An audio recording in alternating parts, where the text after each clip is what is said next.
찰나의 침묵을 깨고 거실을 울린 건 경쾌한 박수 소리가 아니었습니다. 35년을 금쪽같이 키워온 아들의 손바닥이 제 뺨에 닿는 아주 건조하고 불쾌한 파열음이었지요. 제발 좀! 엄마가 이 집 주인이라도 되는 것처럼 굴지 마세요. 혜진이가 얼마나 스트레스 받는지 알아요? 이제 그만 좀 빠져주시라고요. 아들의 눈에는 죄책감 대신 지독한 혐오가 서려 있었습니다. 그 옆에서 팔짱을 낀 채 입꼬리를 살짝 올리고 있던 며느리. 혜진은 마치 흥미진진한 구경거리라도 보는 듯한 표정이었지요. 저는 아무 말도 하지 않았습니다. 아니, 할 필요가 없었다는 게 맞겠군요. 제가 은행에서 수만 장의 서류를 검토하며 배운 한 가지는 회생 불가능한 부실 채권은 과감히 손절해야 한다는 사실이니까요. 저는 평생을 숫자의 세계에서 살았습니다. 말단 행원으로 시작해 강남의 지점장까지 여자 몸으로 버텨온 세월은 훈장과도 같았지요. 남편을 일찍 보내고 제 유일한 포트폴리오는 아들 진호였습니다. 석사학위, 유학 비용, 그리고 결혼할 때 해준 서울 근교 아파트의 전세금까지. 저는 그것이 투자인 줄 알았습니다. 하지만 그것은 밑빠진 독에 물 붓기였음을 합가를 결정하던 3년 전에 깨달았어야 했습니다. 어머니, 나이 드시면 판단력이 흐려진다더니 정말인가 봐요.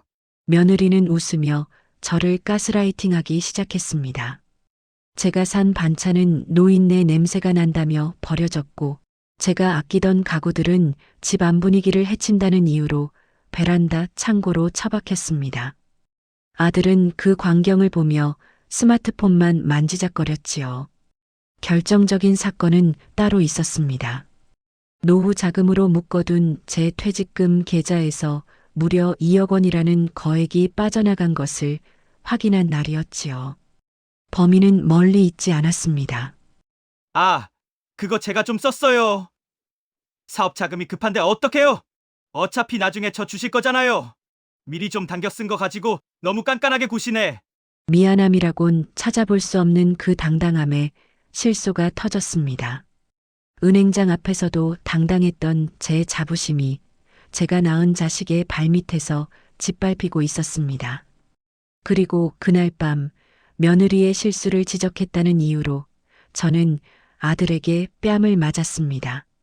다음 날 아침 저는 평소보다 일찍 일어났습니다. 거울 속 부어오른 뺨을 보며 저는 결심했습니다. 감정은 사치일 뿐, 이제는 서류로 말할 시간이라고요.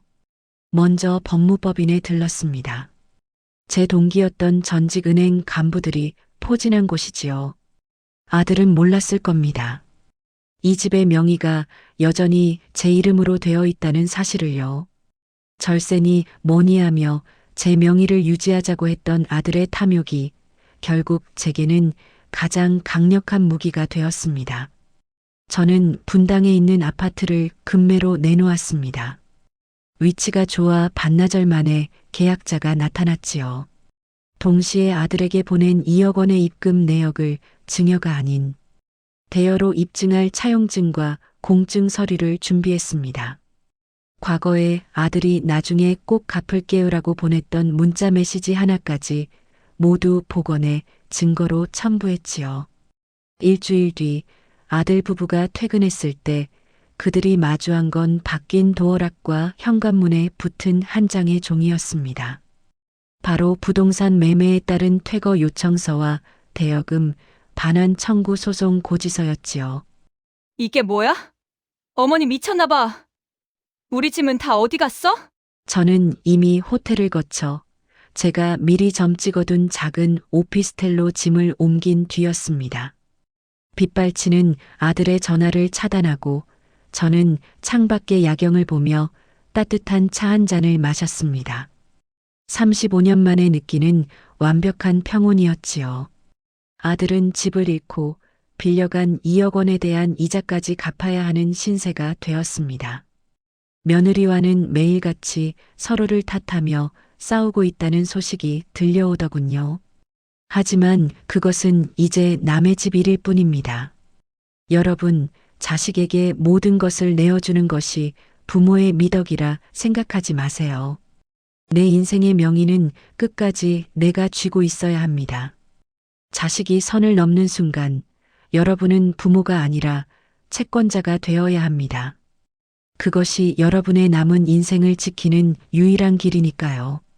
사연이 공감되셨다면 구독과 좋아요 부탁드려요.